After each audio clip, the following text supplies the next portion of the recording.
तो चलो, अब जहाँ तक हमको दिखाई दे बताना, हमको दिख रहा है कि नहीं दिख रहा, क्या कुर्सी तो हमारी नहीं दिख रही है? ठीक, हम दिख रहे हैं। तो हम बता रहे हैं कि हिंदी का विकास जो क्रम है, पहले संस्कृत है, देवनागरी, पाली, बौद्ध धर्म, भगवान बुद्ध की भाषा थी। अच्छा, बुद्ध ने उपदेश अपने इसी भाषा में दिए। किस भाषा में दिए हैं? पाली में। अब जीएस में भी क्वेश्चन आता है इससे ना कि सर्वप्रथम भगवान बुद्ध ने कहाँ उपदेश दिया था? सारनाथ में। सारनाथ में सबसे पहले उपदेश दिया था। और सबसे ज़्यादा उपदेश कहाँ दिए थे? सर्वप्रथम तो दिया सारनाथ में। अच्छा, जो सारनाथ में दिया उपदेश देने की जो घटना है, क्या कहा जाता है उसको? धर्म चक्र प्रवर्तन ना। और सबसे ज़्यादा उपदेश कहाँ दिए? सबसे ज़्यादा उपदेश दिए श्रावस्ती में, है ना? श्रावस्ती में तो दिए सर्वाधिक उपदेश। असल में साल भर तो घूमते रहते थे उपदेश देने के लिए, लेकिन जब वर्षा काल होता था तो वर्षा काल में कहाँ घूमोगे? बारिश हो रही तो वर्षा काल में एक जगह ज़्यादातर वो श्रावस्ती में ही रुकते थे। तो श्रावस्ती में रुकते थे, तो जो वर्षा काल में वही रुकना, तो वहीं उपदेश देना बैठ के। करना क्या भाई, यहीं सबको उपदेश देंगे। सबसे ज़्यादा उपदेश कहाँ हुए? श्रावस्ती में हुए। महावीर स्वामी जैन धर्म के 24वें तीर्थंकर थे और इन्हें जैन धर्म का वास्तविक संस्थापक भी कहा जाता है। जैन धर्म के प्रथम संस्थापक थे ऋषभदेव। ठीक, इनकी भाषा जो थी प्राकृत, प्राकृत भाषा में इन्होंने दिए सब प्रचार किया अपना। अभ्यंश इन्हीं सबका बिगड़ा हुआ रूप था। उसके बाद इसी अभ्यंश से हिंदी का विकास हो गया। तो यहाँ तक देख लिया हिंदी का विकास क्रम। आगे हम लोगों ने ये सीखा था कि हिंदी में 5 उपभाषाएं, है ना? 5 उपभाषाएं। हिंदी क्या है? एक भाषा है ना? 5 उपभाषाएं और 17 या 18 बोलियां हैं। तो कहीं कहीं पे 17 है, कहीं कहीं पे 18 लिखा है। ठीक, 17 या 18 बोलियां हैं। 5 उपभाषाएं, 17 या 18 बोलियां हैं। हमने ये कहा था कि भाषा क्या है? भाषा क्या है? भाषा एक माध्यम है। भाषा क्या है? एक माध्यम है जिसके द्वारा हम मनुष्य अपने भाव, विचार और भावनाओं को व्यक्त करता है। भाषा क्या है? हिंदी एक भाषा है ना, सभी भाषाएं हैं जैसे अंग्रेजी भाषा। भाषा क्या है? एक माध्यम है। माध्यम किसका? भाव, विचार और भावनाओं को व्यक्त करने का। भाषा क्या है? भाषा एक माध्यम है भाव, विचार और भावनाओं को व्यक्त करना। भाषा की जो उत्पत्ति हुई थी ना, संस्कृत के भाष धातु से हुई थी। किससे हुई थी? जिसका अर्थ होता है, इसकी उत्पत्ति संस्कृत के भाष धातु से हुई और इसका अर्थ होता है बोलना या कहना। भाषा की उत्पत्ति जो है संस्कृत के भाष धातु से हुई थी, भाष से, और जिसका मतलब ही होता है बोलना या कहना। तो हम कह सकते हैं कि शब्दों का जो सार्थक समूह संकेत है वो भाषा है। भाषा कितने रूप हो सकते हैं भाषा के? बताइए। भाषा के 3 रूप हो सकते हैं। एक तो मौखिक भाषा होती है, मौखिक भाषा, जिसकी परिचर्चा हम लोग मौखिक रूप से कर ले, मौखिक भाषा है ना। दूसरी लिखित भाषा है। लिखित भाषा में क्या? जैसे हम लोग भाषा के वह रूप जिसमें हम लिखने के लिए अक्षरों या चिन्हों की सहायता से कुछ लिखते हैं, बात लिखित भाषा। जैसे लेख लिखते हैं, कोई पत्र लिखे, निबंध लिखे, ये सब क्या है? लिखित भाषा। कहानी है, जीवनी है, क्या है? लिखित भाषा का रूप है। सांकेतिक भाषा भी होती है, संकेतों में बात कर लेते हैं हम लोग, है ना। तो कभी कभी नहीं बोलना है, संकेत में ही भाषा हो गई। बहुत लोग सांकेतिक भाषा कहते हैं, क्लास में बैठे बैठे सांकेतिक भाषा हो जाती है। चलो बाहर चले, हो गई सांकेतिक भाषा, चलो पानी पीने चलते हैं। क्लास में नहीं, पानी पीने, वो हमें प्यास लगी तो हम एक साथी लेके, स्कूल में तो अक्सर बच्चे ही करते हैं ना कि अकेले नहीं जाना है कहीं, जहाँ जाना है एक लोग साथ जाएंगे। पानी पीने भी जाना है, बाथरूम में जहाँ 2 लोग ही जाएंगे कम से कम, इससे कम। तो एक लोग जाएंगे तो पानी कैसे पियोगे? अब की तरह तो पहले व्यवस्था नहीं थी, टोटी खोला पी लिया पानी। नल है, नल था तो एक लोग चलाने के लिए भी लगेंगे, एक लोग आगे पानी पिलाने के लिए। वो ऐसा नल भी नहीं कि तुम अपने आप पी लो, नल का डंडा उधर है, वो निकलने वाला उधर है, कहाँ से निकलेगा पानी? तो 2 लोग लगते ही पानी पीने में कम से कम। अब तो पानी का स्कूल एकदम स्टैंडर्ड हो गए हैं, पानी की सब व्यवस्था क्लास के बाहर ही है, क्लास के अंदर भी बोतल लेके जाते बच्चे, जाना ही नहीं पानी पीने, नहीं टोटी लगी आराम से पी लो जाके। मतलब व्यवस्था बहुत अच्छी हो गई है। हर वाटर, जो ज़्यादा स्कूल नहीं है उस तरह के, वाटर कूलर रखे हैं अपने गेट पे, एकदम दरवाजे पर ही रखे हैं, बस तुमको जाना नहीं कहीं, पानी पीने के बहाने घूम रहे हो। उन्हें पहले तो स्कूल में पता लगा कि क्लास यहाँ है तो चले जाओ 100 कदम पर नल वहाँ है, पी के आओ पानी आराम से। मतलब जाते पाते कम से कम 10-15 मिनट का समय बढ़िया व्यतीत हो जाता पानी पीने में, ये व्यवस्था थी। तो अभी तो ऐसी कोई व्यवस्था नहीं है। तो सांकेतिक भाषा हमारे लिए बहुत फायदेमंद भी है। देखो जो लोग जैसे सुन नहीं सकता है कोई, बोल नहीं सकता, दिव्यांग हैं जो लोग, उनके लिए ना, जैसे तुम सुन नहीं सकते, तुम्हें कुछ बताना तो बोल के नहीं बता सकते ना, तो हम इशारे से बताएंगे, है ना। जैसे तुम्हारे गांव में देखो एक लड़की बोल नहीं पाती थी, वो इशारे से मुँह साइड दो जान पापा की बात हो रही है ना, तो इशारों से बात होगी ना। जैसे अब तुमने समाचार जब देखा होगा तो कभी कभी देखा बगल में एक कार्नर होता है, उसमें वो कुछ बताया करते हैं अपना संकेतों में, तो वो भी एक भाषा, वो भी पढ़ाई जाती है, सिखाई जाती है, तभी तुम सब चीज़ों को सीखोगे, है ना। जैसे कभी कभी तुम इशारों में कुछ कहते हो, हाँ डन हो गया काम, ठीक, ओके। और गाड़ी पे जब अभी तुम बाइक करते हो, गाड़ी को देखा, बोल के थोड़ी कहते हो रुको रुको रुको, बस संकेत में, बस आओ, बस, है ना। ये सांकेतिक भाषा, समझ जाता है कि अब नहीं चलना है और बुला रहे हैं, चलना है, यही सांकेतिक भाषा, तुम समझ भी जाते हो। घर में भी पापा मम्मी जब कभी डांटते हैं, बताते हैं, आ जाओ नहीं कूटे दे देंगे, है ना। जैसे कहीं बैठे हो, ये आँख दिखा दिया कभी, जैसे तुमको कोई गलत काम लग रहा है, उनको 4 लोग बैठे हैं और सभा में हैं और रिश्ते नातेदार बैठे हैं, तुमको चिल्ला भी नहीं सकते वहाँ, तो आँख दिखा देते, बच्चा समझ जाता कि अब गड़बड़ है, चलो काम यहाँ निकल लो, नहीं अब ज़्यादा माहौल ख़राब होने वाला है, समझ जाते ना तुम लोग। तो ये हैं 3 भाषा, भाषा के 3 रूप हैं, भाषा के 3 रूप हो गए। कौन हो गए? मौखिक हो गया, लिखित हो गया और सांकेतिक हो गया। ये भाषा के 3 रूप हो गए। जान ही लिया तुम लोगों ने सांकेतिक। अब भाषा के बाद आती है बात हमारी, अब कुछ विद्वान जो हैं 2 ही रूप मानते हैं, कुछ विद्वान 2 ही रूप मानते हैं, मतलब सांकेतिक को नहीं मानते, मौखिक और लिखित को ही केवल मानते हैं। दूसरी बात आ जाए तो ये देखने में आई है कि भाषा की सबसे छोटी इकाई क्या है। भाषा की सबसे छोटी इकाई, तो अगर मौखिक भाषा में कह दें तो ध्वनि कह सकते हैं हम लोग, और लिखित में कह दें तो वर्ण है ना। मौखिक में ध्वनि कह दें, क्योंकि मौखिक में बोल ही तो है, ध्वनि तो होगी, और लिखित में कोई अक्षर या कोई वर्ण ही तो लिखेंगे लास्ट में, शुरुआत में, उसको कहते हैं। तो वर्ण क्या है? ध्वनि का जो लिखित रूप है, वर्ण क्या है?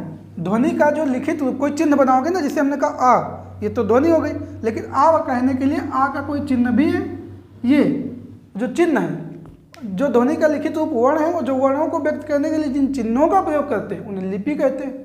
लिपि ना, एक शब्द लिपि नहीं पढ़ते हो ना, लिपि। तो ध्वनि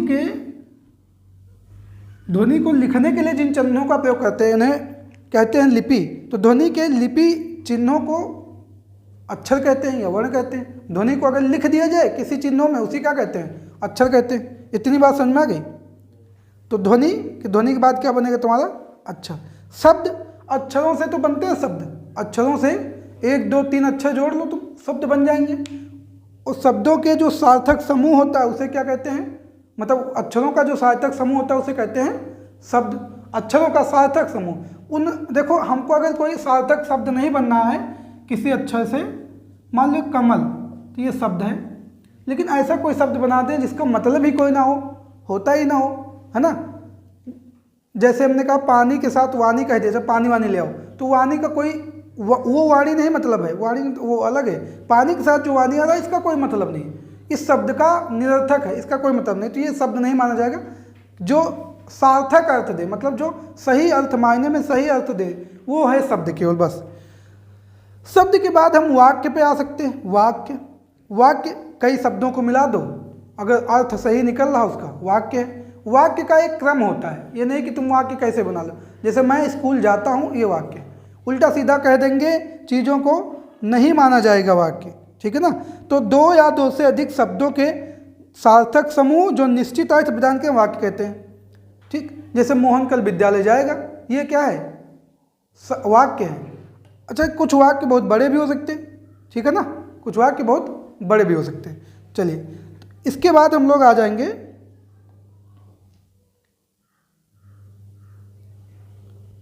भाषा पे ही। अपनी भाषा ही पढ़ रहे थे ना, और भाषा में हिंदी जो है, हिंदी जो लिखा है, वास्तव में बताते हैं कि फारसी भाषा का शब्द है।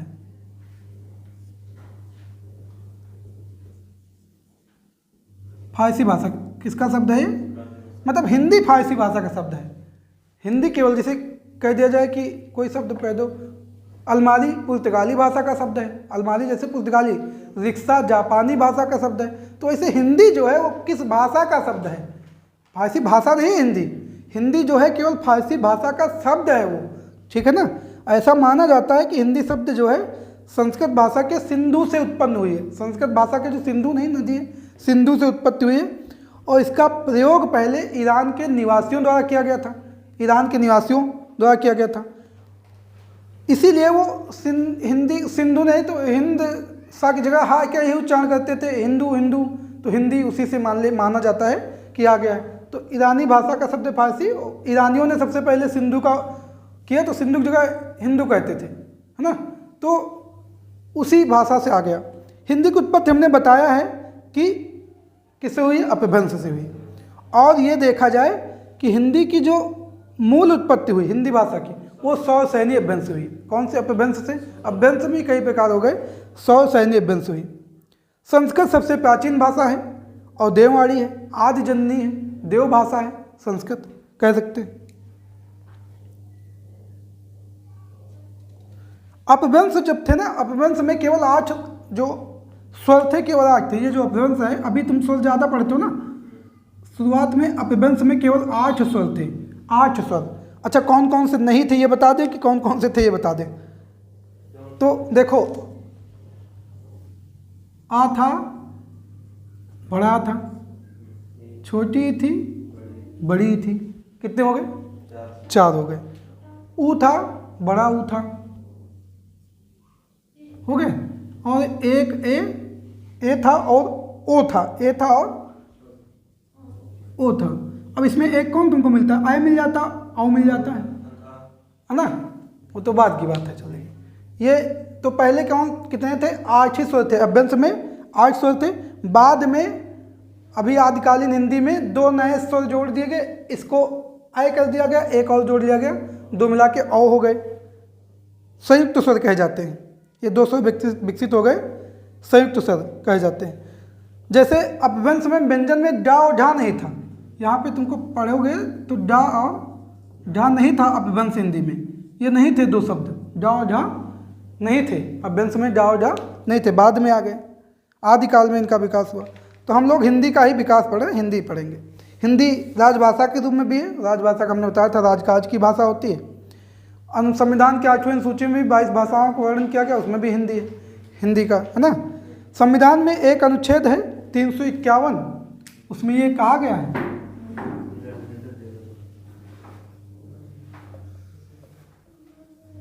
अनुच्छेद 351 में क्या गया? हिंदी भाषा के विकास के लिए निर्देश दिया गया है।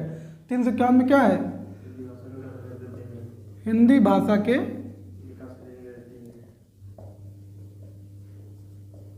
दिख रहा है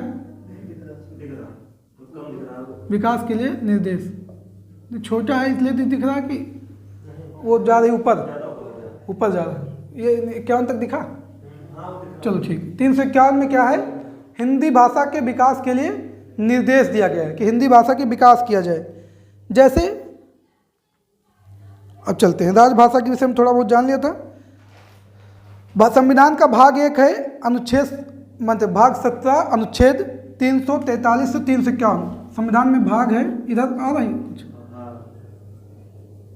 भाग 17, और इसमें अनुच्छेद 343 से 351 तक किसके विषय में है? किसके विषय में? राजभाषा के विषय में। किसके विषय में है? हाँ, राजभाषा। संविधान भाग में राजभाषा को उल्लेख है इसमें।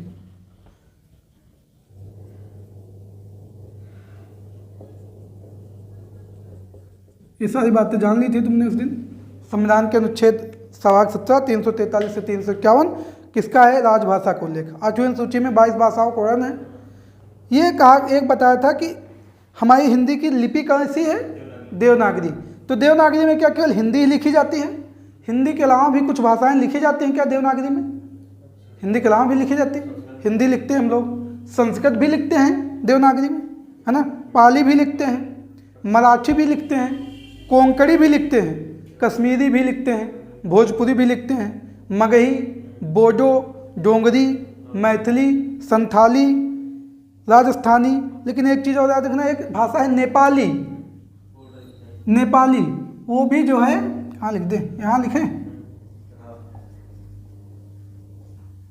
नेपाली, ये भी जो है देवनागरी लिपि में ही लिखी जाती है। ये पूछा भी गया एक बार दो बार, देवनागरी लिपि में।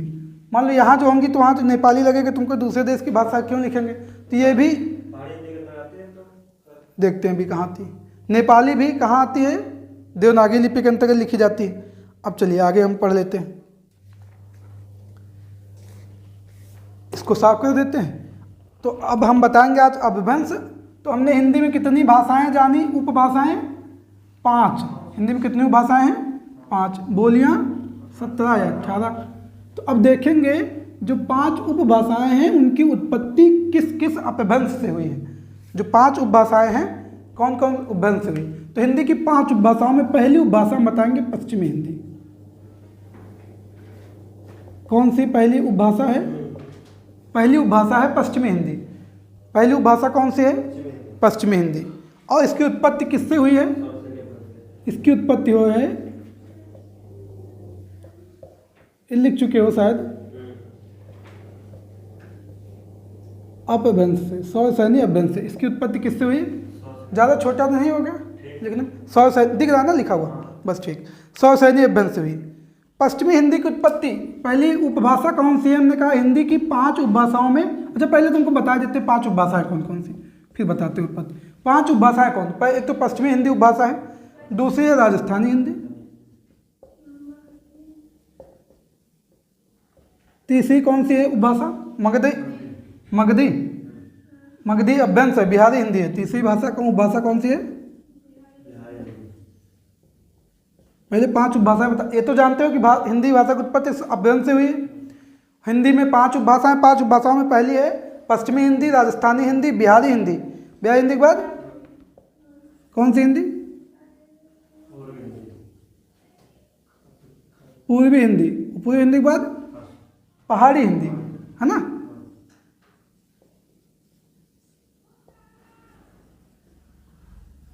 पहाड़ी हिंदी, ये 5 उपभाषाएं हैं। ये कैसी कौन है, उपभाषाएं। तो इनमें से 2 उपभाषाएं जो हैं राजस्थानी और पश्चिमी हिंदी, इनकी उत्पत्ति हुई सौसैनी अपभ्रंश से। इनकी उत्पत्ति किससे हुई है, सौसैनी अपभ्रंश से। इनकी उत्पत्ति सौसैनी अपभ्रंश हुई।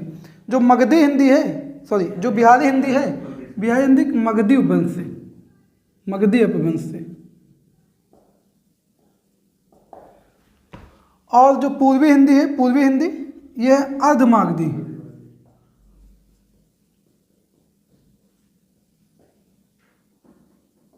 अर्धमागधी अपभ्रंश। और बची है कौन सी, पहाड़ी हिंदी, ये है खस अपभ्रंश।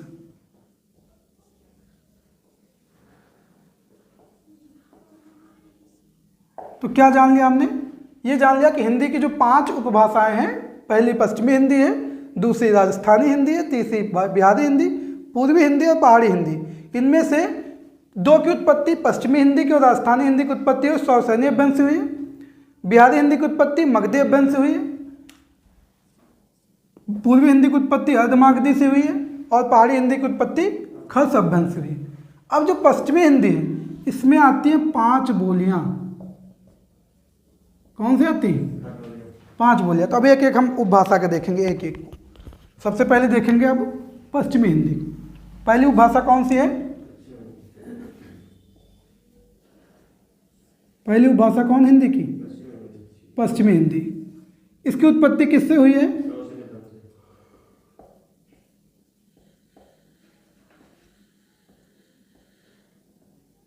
सौसैनी अपभ्रंश हुई।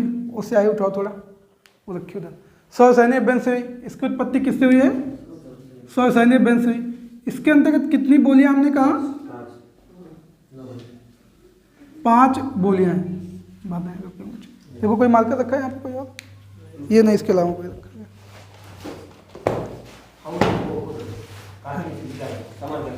हाँ इसमें डालो, थोड़ी डाल दो खाली। 5 बोलियां हैं। कितनी बोलियां बता दिया इसमें, 5 बोलियां। अब पहले ये जान लेते हैं को 5 बोलियां हैं कौन कौन सी, पहले जान लेते हैं। तो पहली बोली है खड़ी बोली, या इसी को हम कहते हैं कौरवी। तो हम कह सकते हैं खड़ी बोली का एक अन्य नाम क्या है? कौरवी। खड़ी बोली का अन्य नाम क्या है? कौरवी। दूसरी भाषा कौन सी, मतलब दूसरी बोली? ब्रज भाषा है, ब्रज भाषा। तीसरी कौन सी है? कन्नौजी। चौथी बताइए? बुंदेली। बुंदेली के बाद पांचवी? हाँ, बांगरू या हरियाणवी ना, या हरियाणवी। ये हमारी 5 बोलियां हैं। किसके अंतर्गत 5 बोलियां? पश्चिमी हिंदी के अंतर्गत 5 बोलियां हैं। पश्चिमी हिंदी में कौन सी कितनी बोलियां हैं? ये 5 बोलियां हैं। अब खड़ी बोली या कौरवी कहाँ बोली जाती है मुख्य रूप से? दिल्ली, मेरठ के आसपास हैं तो बहुत उसमें, लेकिन हम मान लेते हैं इधर जो मुख्य दिल्ली और मेरठ के आसपास के इलाकों में, उधर ही सब लोग ज़्यादा खड़ी बोली बोलते हैं ना। तो दिल्ली, मेरठ, उधर सहारनपुर में भी, बिजनौर भी, गाजियाबाद, रामपुर जो आसपास के इलाके हैं सब में बोली जाती है। ब्रज भाषा मुख्य रूप से कहाँ बोली जाती है? आगरा, मथुरा, धौलपुर, नहीं उत्तर प्रदेश में तो कम है, उत्तर प्रदेश में तो है ही वो आगरा मथुरा, तो क्षेत्र हम बता रहे हैं। बरेली, फिरोजाबाद, बरेली, फिरोजाबाद, मुख्य रूप से इन जगहों पे बोली जाती है, इन जिलों में ना। तीसरी जो है कन्नौजी। कन्नौजी मुख्य रूप से कन्नौज में तो बोली जाएगी, फिर हरदोई में भी बोली जाती है कन्नौजी। कन्नौज के अलावा कहाँ बोली जाती है? हरदोई, हाँ। और कौन से बताया? इटावा में भी, कानपुर, ये सब में बोली जाती है। इटावा, कानपुर में बोली जाती है। फर्रुखाबाद, शाहजहाँपुर, बुंदेली, बुंदेलखंड, झांसी वाले इलाके में बोली जाती है। मध्य प्रदेश का कुछ इलाका, भोपाल, पन्ना, बालाघाट, ये सब में ना। बांगरू या हरियाणवी, ये हरियाणा के क्षेत्रों में मुख्य रूप से बोली जाती है, जैसे अम्बाला हो गया, हिसार हो गया, करनाल हो गया, रोहतक हो गया, इन क्षेत्रों में बोली जाती है। तो ये हो गई पश्चिमी हिंदी की सौसैन्य वंश उत्पत्ति, और इसमें 5 बोलियाँ, 5 बोलियों में ये लिखा है, नोट है सब। दूसरी भाषा पे चलें, चलिए दूसरी उपभाषा पे चलते हैं। दूसरी उपभाषा पे चलते हैं ना, इसको हटा देते हैं।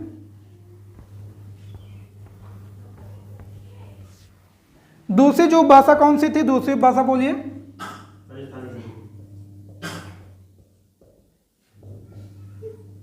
राजस्थानी हिंदी। दूसरी भाषा कौन सी है? इसकी उत्पत्ति किससे हुई? इसकी उत्पत्ति भी हुई किससे? सौर सैनी अपभ्रंश से। ये देखो आगे ये लगा दो, हाँ रखा तो है। इसकी उत्पत्ति सौर सैनी अपभ्रंश से हुई। अब बताइए जरा, अब ये बताइए कि इसमें कितनी बोलियां थी? इसमें राजस्थानी हिंदी के अंतर्गत कितनी बोलियां आती हैं? 4 बोलियां आती। अब बताइए 4 में कौन कौन सी आती हैं? और मारवाड़ी, मेवाती, दुधाड़ी और मालवी है ना। पहली कौन सी है? मारवाड़ी। कौन सी? जयपुरी इसमें कहाँ आएगी? जयपुरी आएगा इसमें? हाँ, जयपुरी जाओगे अभी तुम, किसमें आओगे? वही दुधाड़ी को जयपुरी कहते हैं ना। हाँ, मारवाड़ी, मेवाती अभी बताएंगे, उसी में, इसी में है मतलब। मेवाती। तीसरी 5 नहीं, ये दुधाड़ी है ना, इसी को जयपुरी कहते हैं। ये ब्रैकेट में लिखो, दुधाड़ी की बात जो है इसी को कहते हैं जयपुरी। दूसरी कौन सी है? मारवाड़ी नहीं है, मालवी है। मालवी मध्य प्रदेश में मालवा है ना, उसी का आसपास का क्षेत्र है मालवी।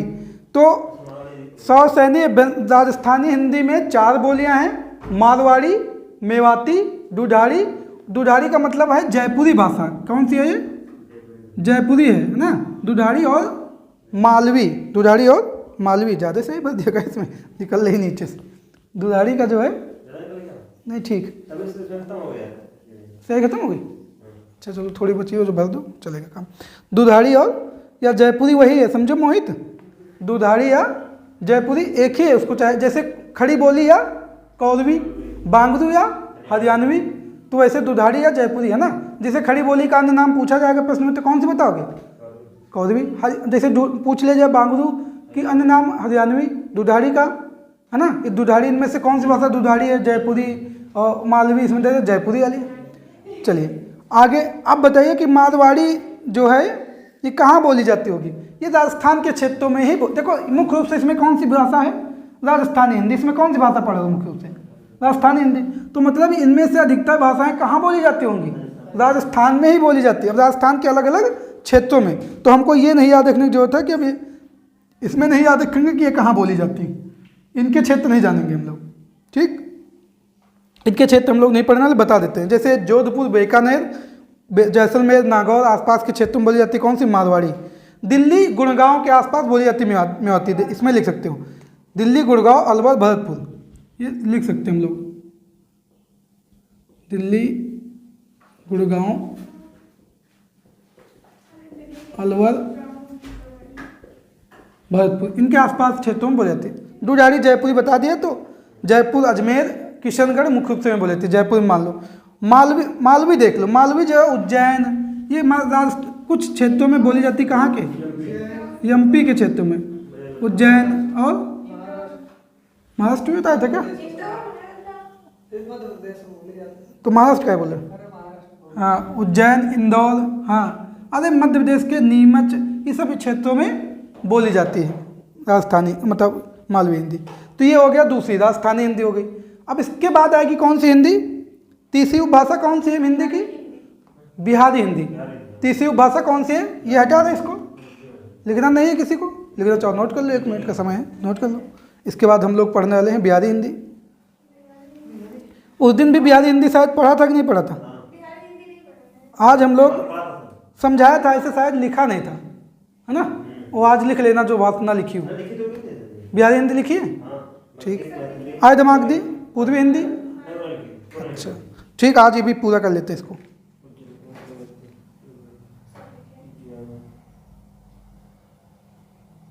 अभी पूरा कर लेते हैं इसको भी, तो हटा दें इसको भैया। चलिए इसके बाद तीसरी उपभाषा कौन सी? तो पहली उपभाषा कौन सी थी? पहली उपभाषा पश्चिमी हिंदी। कौन से उपवन से? 100 सैन्य उपवन से। दूसरी उपभाषा कौन से उपवन से? पश्चिमी हिंदी में कितनी बोलियां? 5। राजस्थानी हिंदी में कितनी बोलियां? 4। अच्छा ये बताइए ब्रजभाषा कौन सी उपभाषा में आती है? पश्चिमी हिंदी में। ब्रजभाषा पश्चिमी हिंदी का अंतर्गत बोली है। खड़ी बोली कौन सी भाषा की? पश्चिमी हिंदी की। चलिए दिशा के हिसाब से भी देख सकते हो तुम लोग उसमें। तीसरी बोली है बिहारी हिंदी। तीसरी बोली कौन सी है?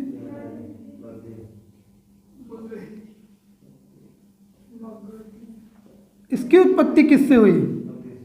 इसकी उत्पत्ति हुई है मागधी अपभ्रंश से।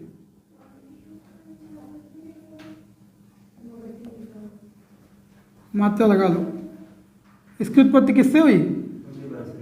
मागधी अपभ्रंश से उत्पत्ति हुई किसकी? बिहारी हिंदी की। बिहारी हिंदी में कितनी बोलियां हैं?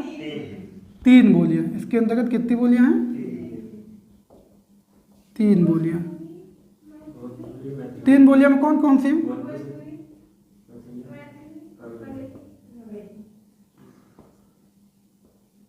भोजपुरी, मैथिली और मगही। 3 बोलियां हैं पश्चिमी हिंदी के, सॉरी बिहारी हिंदी के अंतर्गत 3 बोलियां। अब जो मगही है, मैथिली है, ये लगभग सारी बोलियां भोजपुरी के इलाकों में बोली जाती हैं। हम इसमें एक जानेंगे कि ये जो भोजपुरी है ये कहाँ कहाँ बोली जाती है। तो मगही, मैथिली और भोजपुरी 3 बोलियां हैं इसमें, मगही, मैथिली और भोजपुरी। मगही, मैथिली और भोजपुरी। तो हम ये देखेंगे कि भोजपुरी कहाँ कहाँ बोली जाती है। तो भोजपुरी का जैसे बलिया में लिख लो, बलिया। बिहार में तो बोली ही जाएगी, बिहार में तो मुख्य रूप से ही बोली जाएगी वो। बिहार के सारे इलाकों में भोजपुरी बोली जा सकती है। कहीं कहीं मगही बोली जाएगी, कहीं मैथिली बोली जा रही होगी। लेकिन जो हम बताएं भोजपुरी, तो भोजपुरी देखोगे उत्तर प्रदेश के भी कुछ इलाकों में बोली जा रही है। जैसे बलिया लिख लो, देवरिया, मिर्जापुर। हाँ, अब ये नहीं कि तुम सोचो कि 100% बोली जाती होगी, कुछ इलाकों में बोली जाती होगी। आरा, गाजीपुर, गोरखपुर, आरा, गाजीपुर, गोरखपुर, यहाँ भी बोली जाती है। और हाँ आजमगढ़ लिख लो, आजमगढ़ में बोली जाती है।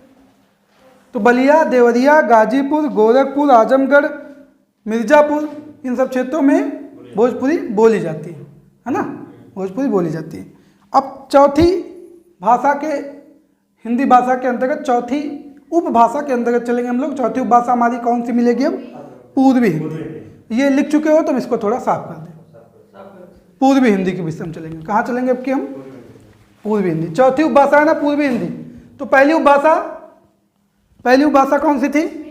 पश्चिमी हिंदी। दूसरी उपभाषा, तीसरी उपभाषा, चौथी उपभाषा पूर्वी हिंदी। पढ़ने जा रहा हूँ, कुछ दिमाग में याद भी हो रहा है। पूर्वी हिंदी, इसकी उत्पत्ति किससे हुई? किस हिंदी की उत्पत्ति अपभ्रंश से हुई? तो पूर्वी हिंदी अर्धमागधी। इसकी उत्पत्ति किससे हुई है? अर्धमागधी। अर्धमागधी उपवंश हुई। किससे हुई इसकी उत्पत्ति? अर्धमागधी उपवंश से, अपभ्रंश हुई, अर्धमागधी। अब इसके अंतर्गत कितनी बोलियां हैं पूर्वी हिंदी के अंतर्गत? 3 बोलियां। जरा बताओ हमको, पश्चिमी हिंदी के अंतर्गत कितनी बोलियां हैं? पश्चिमी राजस्थानी हिंदी के अंतर्गत, बिहारी हिंदी के अंतर्गत 3। अब पूर्वी हिंदी के अंतर्गत 3। दुधारी कौन सी हिंदी की बोली है? दुधारी राजस्थानी की। कौरवी ब्रजभाषा पश्चिमी हिंदी की, पश्चिमी हिंदी की। अब पूर्वी हिंदी में चलेंगे। पूर्वी हिंदी हमको बढ़िया पढ़ लो। अवधी कौन सी है? अवधी तो बोलते हैं हम लोग ना, रामचरितमानस अवधी में तो लिखी है। बघेली। तीसरी कौन सी है? छत्तीसगढ़ी। ठीक, नहीं छत्तीसगढ़ी अलग है, गढ़वाली अभी आओगे पहाड़ी हिंदी में। हाँ छत्तीसगढ़ी। अब अवधी देख लेते कहाँ कहाँ बोली जाती है। फैजाबाद, अवध वाला क्षेत्रीय मालूम का है ना। अवधी रामचरितमानस अवधी में तो बताते लिखी। फैजाबाद, लखनऊ, रायबरेली, ये सब लिख लो। लिखो और बोल देते हैं एक दो। रायबरेली। अरे इधर जितने क्षेत्र तुमको जो आसपास दिख रहे हैं ना, सब जगह बोली जाती है। उन्नाव, प्रतापगढ़, सुल्तानपुर, ये सब क्षेत्र, बहराइच, उन्नाव, फतेहपुर, गोंडा, सरस्वती, प्रयागराज, है ना। अपने अपने गांव का नाम लिख लो, सब जगह अवधी बोली जाती। तो चंदीखेड़ा नहीं नाम है, शंकर बकस खेड़ा नाम है ना। ऑफिशियल नाम यही है। अच्छा दोनों लिख के आता है। भूलेख वाली साइट पे उस दिन देखा था तो शंकर बकस खेड़ा लिखा है, अब लिख के आने लगा होगा ना। तो ये चीज़, तो फैजाबाद, लखनऊ, रायबरेली, प्रतापगढ़, प्रयागराज, सरस्वती। उधर आओ। तो फैजाबाद है, फैजाबाद, लखनऊ, रायबरेली, ये सब जगह बोली जाती है ना। ये सब जगह ही बोली जाती है। बघेली, बघेली, रीवा, जबलपुर, मुख्य मुख्य क्षेत्र जान लेते हैं ना। पूरे कहाँ याद रख सकते हैं हम लोग, ना तो जरूरत है इनको पूरा रखने की। रीवा और जबलपुर में मुख्य रूप से बोली जाती है। मध्य प्रदेश के आसपास इलाका, मध्य प्रदेश में ही है, मध्य प्रदेश में ही है रीवा। जबलपुर, जबलपुर में कोई जलप्रपात भी याद है? बांदा, चित्रकूट, मैहर, शहडोल, सतना, यहाँ सब बोली जाती है। कौन सी? बघेली। हाँ सतना गए हो ना, मैहर गए होगे आप लोग, कहीं गया होगा तो वहाँ सब बोली जाती है। बालाघाट, छत्तीसगढ़ी, छत्तीसगढ़ में ज़्यादातर बोली जाती है, उसके स्थान नहीं लिखेंगे हम लोग। इसके बाद आएगी कौन सी भाषा? पांचवी भाषा आएगी ना। पांचवी भाषा में आएगी, इधर लिखे दिखेगा तुम लोग को, इधर दिख रहा है यहाँ।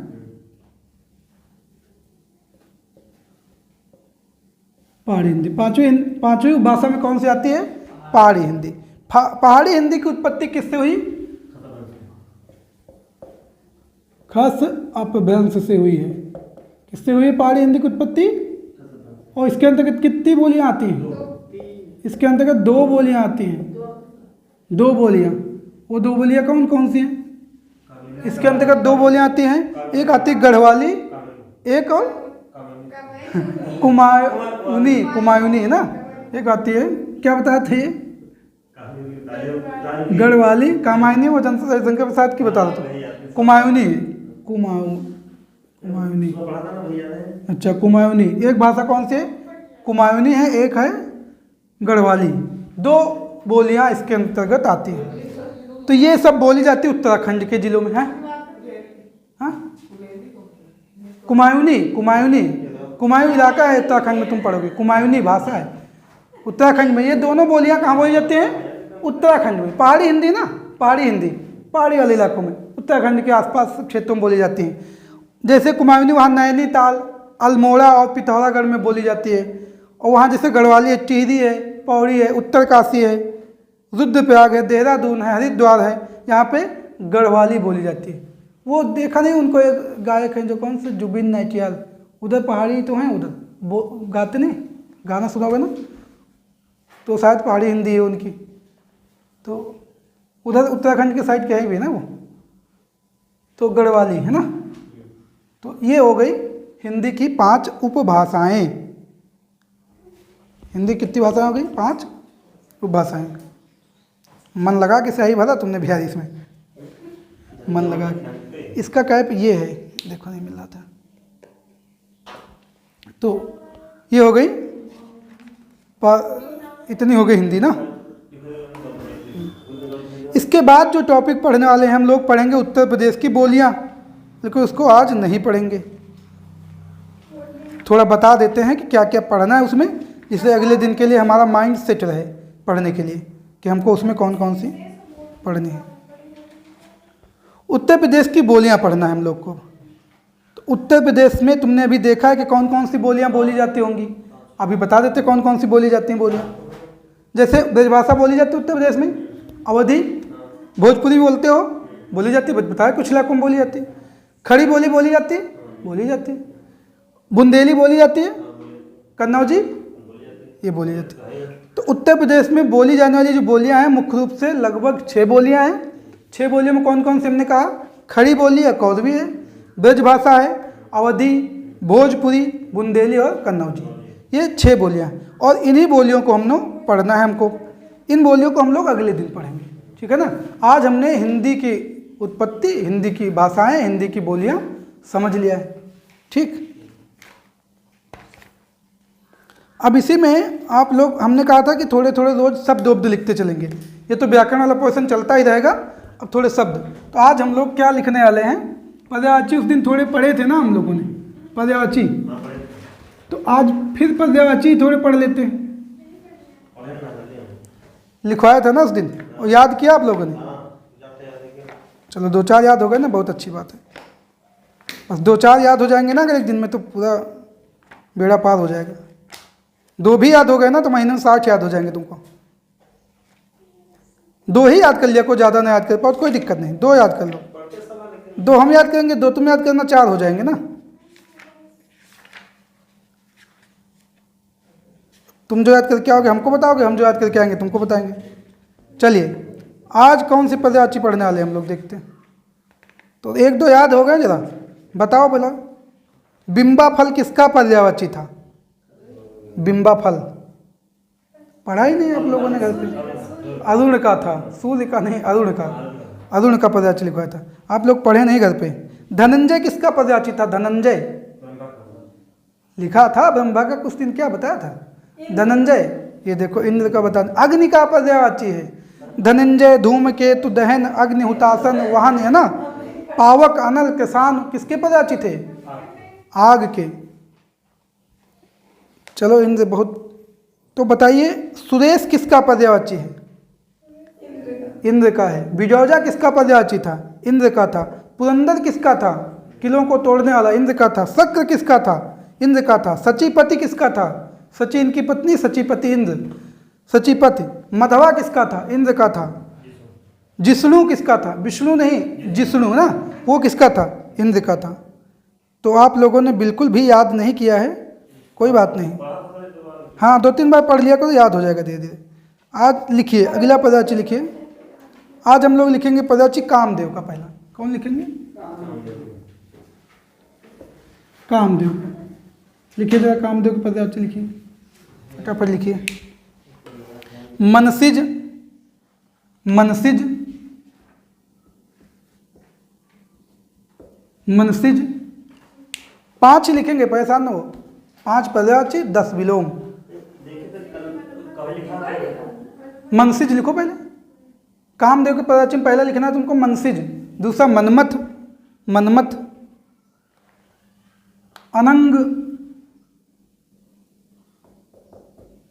अनंग। मनोज भी होता है, मनोज, मनोज।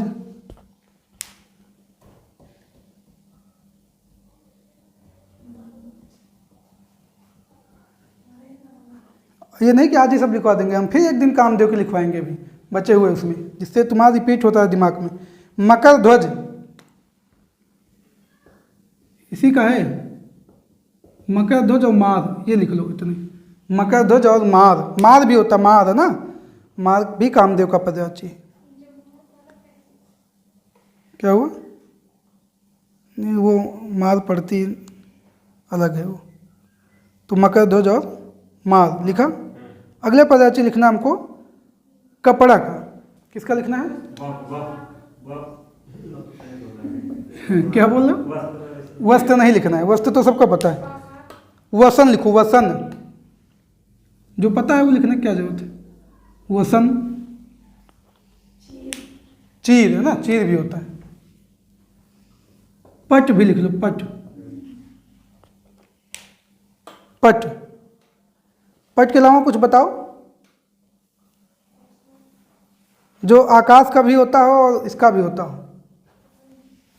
ऐसा एक पर्यायवाची जो इसमें भी आता है, आकाश वाले में भी आता है। अंबर, उस दिन लिखा था आकाश वाले में, और इसमें भी लिख लो।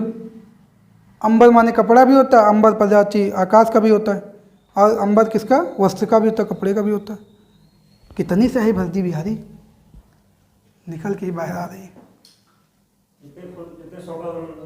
सोखने की क्षमता उसकी खत्म हो गई थी, उसको गले तक आपने पिला दिया है। नहीं, उसको नीचे ले गया उसमें। हो सकता है। निकल। अच्छा, ऊपर ऊपर ही आ गई ये। सोख तक जगह हमको लगता है इसके अंदर चली गई। चलो ठीक है, कोई बात नहीं, लिखने में लेकिन अच्छा लग रहा है। अंबर हो गया इतना, लिख लिया अंबर। देखो दुकूल लिख लो, दुकूल। दुकूल कैसे लिखना? दुकूल है ना, ऐसे मात्रा ख्याल रखना लिखते समय। दुकूल, दुकूल। अब लिखना है अगला पर्यायवाची लिखना है हम लोग को कनक का। कनक, कनक, कनक ते स्वगुनी मादकता अधिका है ना, या खाए बवाया जाए वो पाए बवाए। तो कनक, हाँ हाँ वही। सोना, धतूरा, गेहूं, कनक के पर्यायवाची हैं। लिखे दो, बता रहे हैं। सोना, सोना, धतूरा, गेहूं, जात रूप, जात रूप स्वर्ण तो होता है। हिरण्य लिख सकते हो, हिरण्य, हिरण्य। हाटक, हाटक, हाट नहीं होता है, हाट वाले बाजार जाते हो ना, हाटक लिखो, हाटक, हाटक, हाटक। गेहूं तो लिखवाया ना, गेहूं का, अच्छा गेहूं लिख गया, गेहूं हो गया, गेहूं, हाटक। कलधौत, कलधौत, कलधौत, कलधौत। 3 हो गए। चलिए चौथा लिखिए पर्यायवाची, कलधौत। अब लिखिए क्रोध का। खतरनाक शब्द है एकदम, ही अपने आप में ही खतरनाक है क्रोध। क्रोध का लिखिए अमर्ष, अमर्ष, अमर्ष। रोष,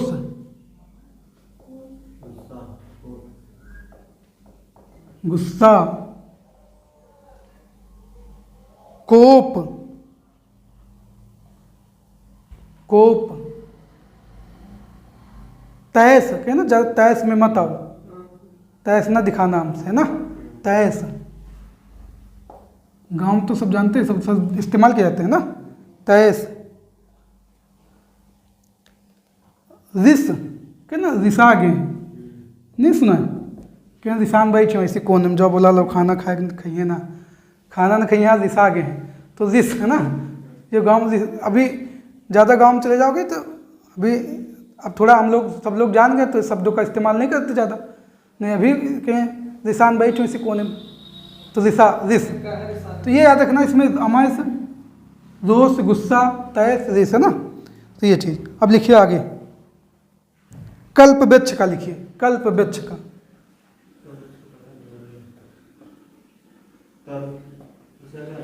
कल्प वृक्ष का लिखिए, पारिजात, पारिजात, पारिजात। कल्पतरु हैं? नहीं वो नहीं है, कल्पतरु, कल्पतरु, पारिजात, कल्पतरु। देववृक्ष, देववृक्ष, देववृक्ष। हरिचंदन, हरिचंदन, हरिचंदन।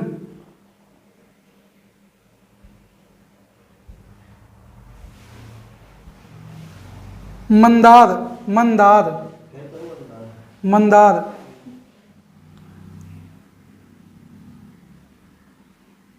मंदार। कितने पद अच्छे गए? 5 हो गए। अब चलिए विलोम लिखिए, हटा दे इसको।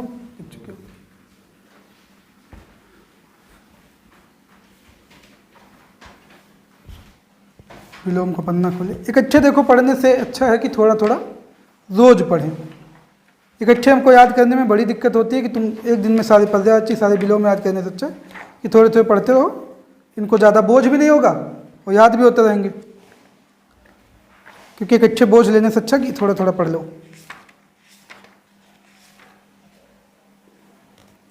तो एक तरफ लिखेंगे शब्द, दूसरी तरफ लिखेंगे विलोम।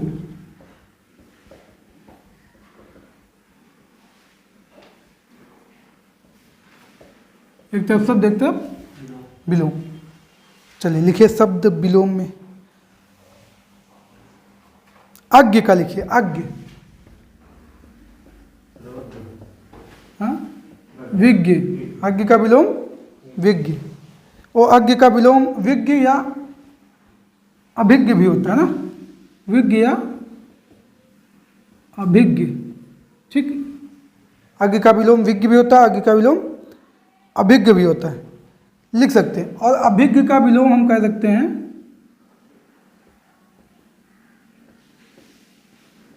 अनभिज्ञ भी हो सकता है। अभिज्ञ का विलोम अनभिज्ञ भी हो सकता है। अतिवृष्टि, अतिवृष्टि।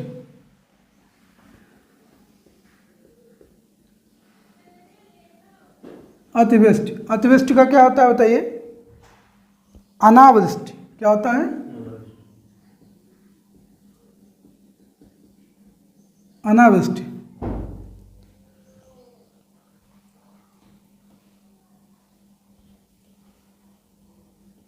आमिष, आमिष का लिखिए निरामिष। आमिष का निरामिष।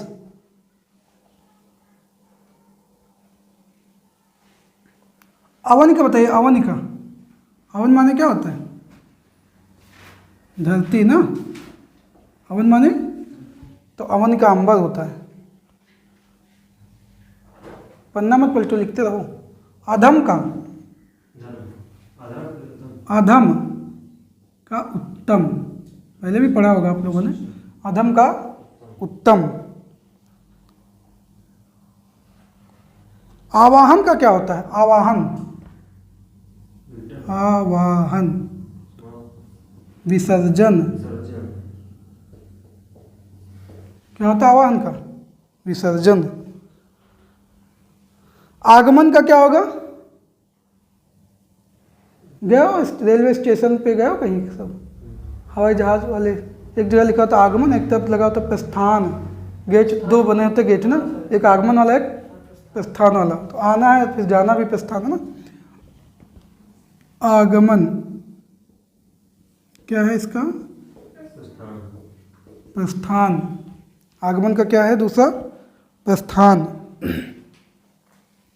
अल्पज्ञ का बहुज्ञ। अल्पज्ञ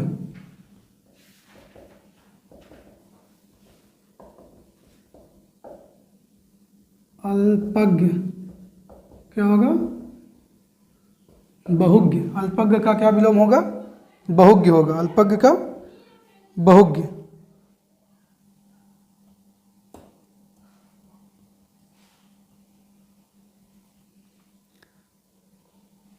अमर का क्या होगा? अमर का मरते, मृत्यु नहीं मरते।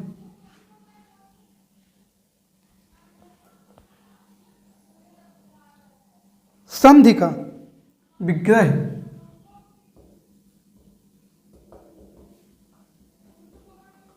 संधि का क्या होगा? विग्रह होगा। पर्यायवाची इतनी बहुत है। मुहावरा